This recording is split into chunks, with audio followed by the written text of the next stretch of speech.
அது எல்லாம் முடிந்தது. என் இயேசு சிலுவையில் சொன்னார், எல்லாம் முடிந்தது. முடிந்தது, எல்லாம் முடிந்தது. என் பாவம் சாபம் தரித்திரம் எல்லாம் முடிந்தது. முடிந்தது, எல்லாம் முடிந்தது. என் இயேசு சிலுவையில் சொன்னார், எல்லாம் முடிந்தது. முடிந்தது, எல்லாம் முடிந்தது. என் பாவம் சாபம் தரித்திரம் எல்லாம் முடிந்தது. அவர் சிலுவையை எடுத்தார், தம் எதிரியை அடித்தார், தம் கரத்தை பிடித்தார், தம் ஜீவனை அளித்தார். அவர் சிலுவையை எடுத்தார், தம் எதிரியை அடித்தார், தம் கரத்தை பிடித்தார், தம் ஜீவனை அளித்தார். முடிந்தது, முடிந்தது.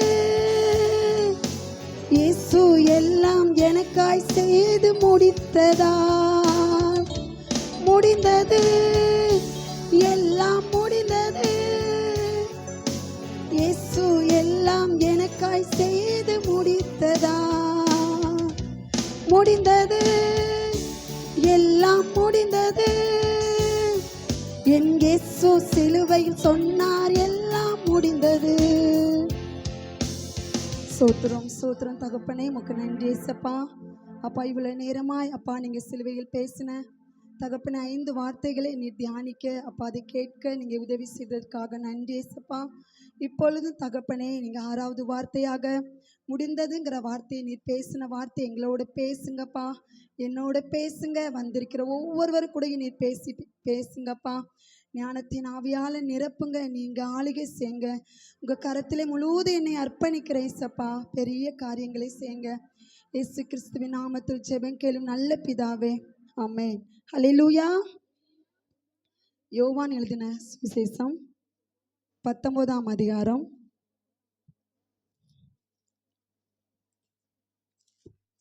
30வது வசனத்தை வாசிப்போம் ஒருத்தங்க.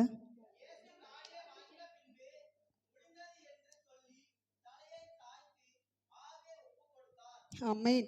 இயேசு காடியை வாங்கின பின்பு முடிந்தது என்று சொல்லி தலையை சாய்த்து ஆவியை ஒப்பு கொடுத்தார். இயேசு காடியை வாங்கின பின்பு முடிந்தது என்று சொல்லி, முடிந்தது அப்படின்னு ஏசப்பா எதற்காக சொன்னாங்க? அது ஒரு தோல்வியின் வார்த்தை அல்ல, அது ஒரு வெற்றியின் வார்த்தையாய் ஏசப்பா சொன்னாங்க. முடிந்தது. என்னது முடிந்தது அப்படின்னு ஏசப்பா சொன்னாங்கன்னா, யோவான் 17:4 ஒரு ஆள் வாசிப்போம். யோவான் 17ஆம் அதிகாரம் 4வது வசனம்.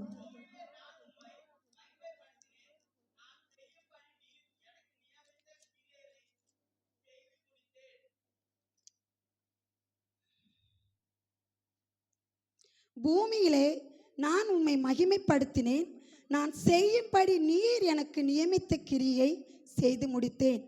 பிதாவாகிய தேவன் குமாரனாகிய இயேசு கிறிஸ்துக்கு என்னென்ன காரியங்கள்லாம் சொன்னாங்களோ அது எல்லாம் இயேசப்பா என்ன செஞ்சாங்க?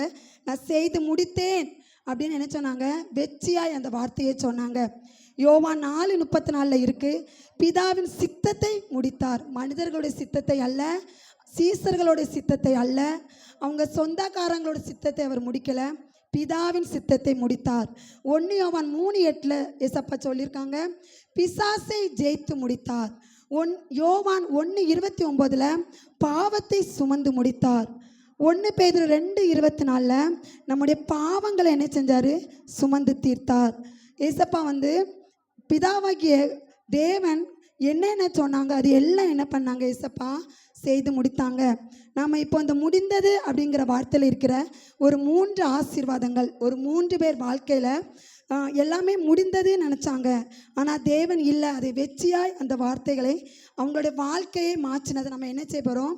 பார்க்க போகிறோம். முதலாவதாக யோவான் 8வது அதிகாரம் 4வது வசனத்தை ஒருத்தங்க வாசிங்க. யோவான் 8ஆம் அதிகாரம் 4வது வசனம்.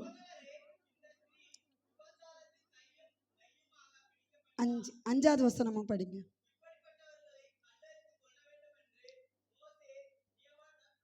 நியாயம்.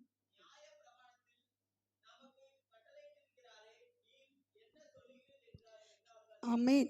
போதகரே, இந்த ஸ்திரீ விபச்சாரத்தில் கையும் மெய்யுமாய் பிடிக்கப்பட்டால் இப்படிப்பட்டவர்களை கல்லறிந்து கொள்ள வேண்டும் என்று மோசே நியாயப்பிரமாணத்தில் நமக்கு கட்டளையிட்டிருக்கிறாரே, நீர் என்ன சொல்லுகிறீர்கள் என்றார். ஏசப்பா என்ன பண்ணுறாங்க, ஒரு ஆலயத்தில் இருந்து உபதேசம் பண்ணி கொண்டு இருக்கிறாங்க. அப்போ என்ன பண்ணுறாங்க, வேத பாரகரும் பரிசேயரும் ஒரு பாவியான ஸ்திரியை, ஒரு விபச்சார ஸ்திரியை என்ன செய்கிறாங்க, கையும் மெய்யுமாய் பிடித்து கொண்டு வராங்க. அவள் ஓடி வந்து என்ன செய்கிறா, ஆண்டவர் பாதத்திலே விழுறா. அவளுடைய வாழ்க்கை அவ்வளோதான், முடிஞ்சு. மோசே நியாயப்பிரமாணத்தில் மோசே என்ன சொல்லியிருக்காங்கன்னா,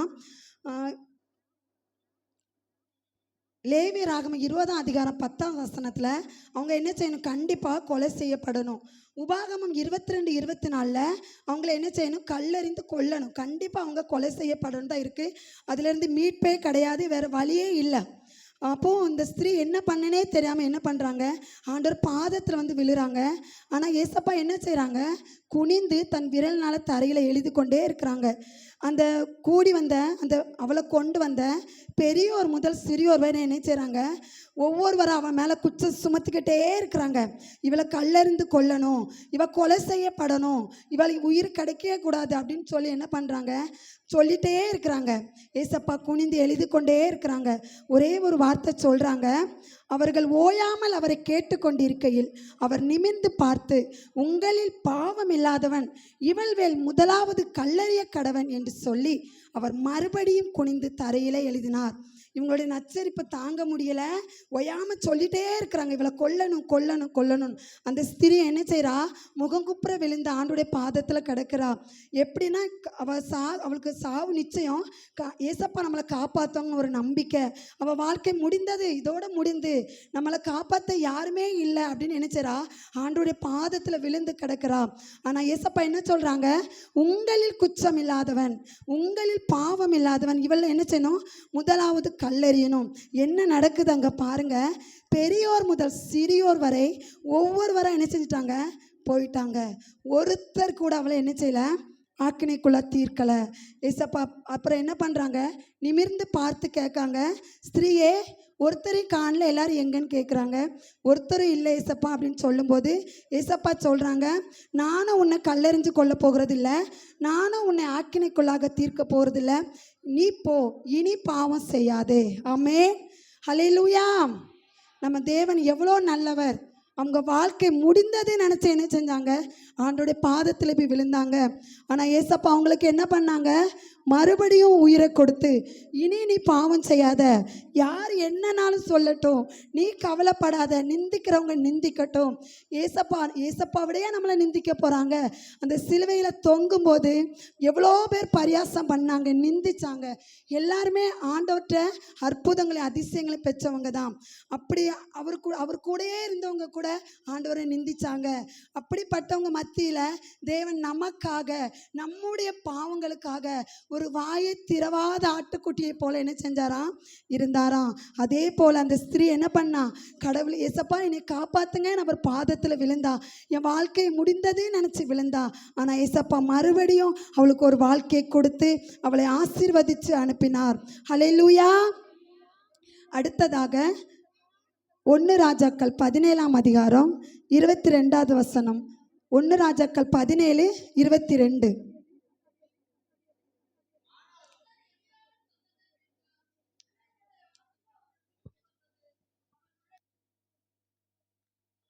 சாரி, 10வது வசனம் வாசிங்க. 10.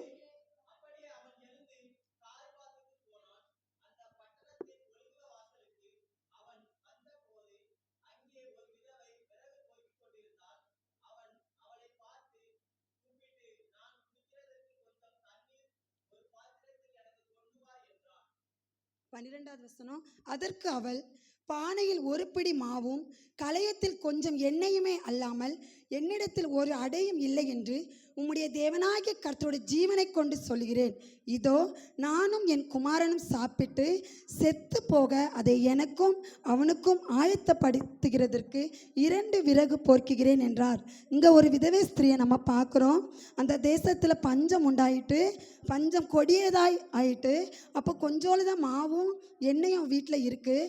என்ன பண்ணுறா, அவன் முன்னாடியே யோசிச்சுட்டா. எலியா வரதுக்கு முன்னாடியே அவள் என்ன, இந்த கொஞ்சம் மாவு எண்ணெயும் தான் இருக்குது, நம்ம இதை சாப்பிட்டுட்டு ஆளுக்கு ஒரு அடை சுட்டு சாப்பிட்டுட்டு நம்ம பிள்ளை என்ன செஞ்சுருவோம், செத்து போயிடுவோம். இனி நம்மளால் இங்கே வாழ முடியாது, இந்த பஞ்சத்தினால நம்ம சாக முடியாது, அதனால் நம்ம செத்து போயிடுவோம் அப்படின்னு நினைக்கிறா. அங்கே தரித்திரம், பஞ்சத்தினால என்னது, ஆகார குறைவு ஏற்படுகிறது.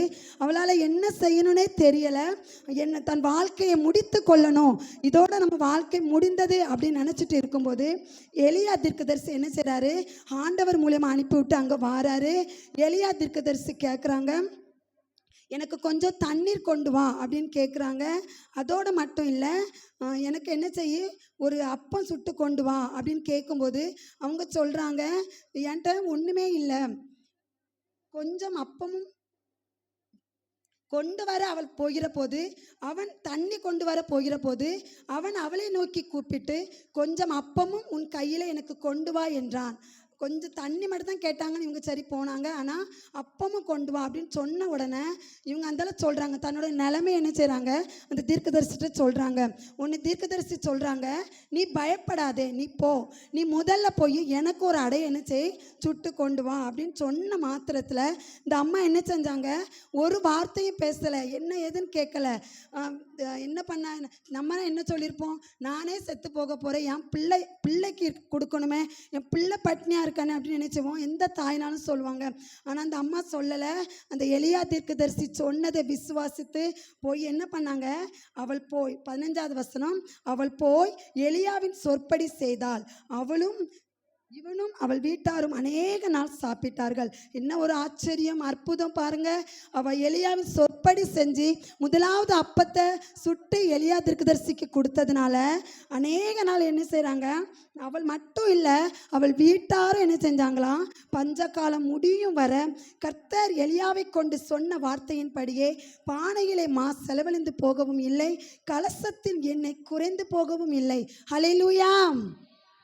ஆண்டு அவள் தீர்க்கதரிசி சொன்ன வார்த்தையை கீழ்ப்படிந்து போனதுனால என்னாச்சு, அவள் மட்டும் இல்லை அவள் குடும்பம் முழுவதும் என்ன செஞ்சாங்க, போஷிக்கப்பட்டாங்க. அந்த எண்ணெய் என்ன செய்யல, செலவழிந்து போகலை, எண்ணெய் குறைந்து போகவும் இல்லை. ஹல்லேலூயா. அடுத்ததாக ஒருத்தங்க வாழ்க்கையை பார்ப்போம். எசேக்கியா ராஜா, 2 ராஜாக்கள் 20ஆம் அதிகாரம் 1வது வசனம்.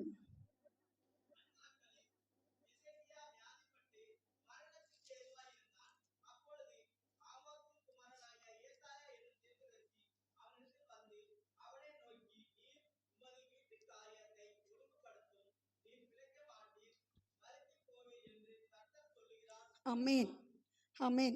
இந்த எசேக்கியா ராஜா யாருன்னா, அவர் ஆண்டவருக்கு ரொம்ப பிரியமான மகன். ஒரு சின்ன பிரச்சனைனாலும் உடனே என்ன செய்வாங்க, ஆண்டோடைய ஆலயத்தில் போய் அவர் சமூகத்தில் போய் இருக்கிறவங்க நிறைய, அவர் ஆட்சிக்கு வந்த அவர் ராஜாவை ஆன பிறகு நிறைய விக்கிரங்களை என்ன செஞ்சாங்க, அழித்தாங்க. 18ஆம் அதிகாரத்தில் இருக்குது. மோசே பண்ணியிருந்த 4வது வசனம், அவன் மேடைகளை அகற்றி சிலைகளை தகர்த்து விக்கிரத்தோப்புகளை வெட்டி மோசே பண்ணியிருந்த வெண்கல சர்ப்பத்தை உடைத்து போட்டான். இந்த வெண்கல சர்ப்பத்தை ஏசப்பா சொல்லி தான் படைச்சாங்க. ஆனால் அதை என்ன செஞ்சிட்டாங்க, இந்த இஸ்ரவேல் ஜனங்கள் வணங்க ஆரம்பிச்சிட்டாங்க. இவர் ஆட்சி காலத்துக்கு வந்த பிறகு, இவர் ராஜாவை ஆன பிறகு அந்த சர்ப்பத்தை, அந்த விக்கிரகத்தை எல்லாம் உடைத்து போட்டார். அடுத்தது கர்த்தர் மோசேக்கு கற்பித்த அவருடைய கற்பனைகள் எல்லாம் என்ன செஞ்சார், கை கொண்டு நடந்தார். 6வது வசனத்தில் 7வது வசனத்தில், ஆகையால் கர்த்தர் அவனோடு இருந்து அவன் போகிற இடம் எங்கும் அவனுக்கு அனுகூலமாயிற்று. அவன் ஆண்டவருக்கு பிரியமாக நடந்ததுனால, ஆண்டவருடைய கற்பனைகளை அவன் கை கொண்டதுனால ஒரு பிரச்சனை. நான் உடனே 19ஆம் அதிகாரம் 1ஆம் வசனத்தில், ராஜாவாகிய எசேக்கியா அதை கேட்டபோது தன் வஸ்திரங்களை கிழித்து ரெட்டு உடுத்தி கொண்டு கர்த்தருடைய ஆலயத்தில் பிரவேசித்து என்ன செய்யறான், ஒரு நிறைய ராஜாக்கள் அவனை எதிர்கொண்டு வார நிறைய பேர் தூசிக்கிறாங்க, எசேக்கியாவை ரொம்ப கஷ்டப்படுத்துகிறாங்க. ஆனால் அவன் எதற்குமே பயப்படலை. நேரடியாக போய் ஆண்டுக்குள்ள ஆலயத்தில் பிரவேசித்து முழங்கால் படிட்டு ஜெபம் பண்ணிட்டு அப்புறம் என்ன பண்ணுறா, ஏசாயா தீர்க்கதரிசிட்ட சொல்லி அனுப்புகிறான். இப்படி நிந்திக்கிறாங்க. அப்படிப்பட்ட எசேக்கியா ராஜா, ஆண்டவருக்காக உண்மையும் உத்தமமாக இருந்த எசேக்கியா ராஜா, எப்பொழுதும் ஆண்டு சமூகத்திலே பிரியமாக இருந்த எசேக்கியா ராஜா என்ன பண்ணுறாரு, சில காலங்களுக்கு பிறகு வியாதிப்பட்டு படுத்த படுக்கையாக மாறிவிடுகிறார். அவருக்கு என்ன பண்ணனே தெரியல.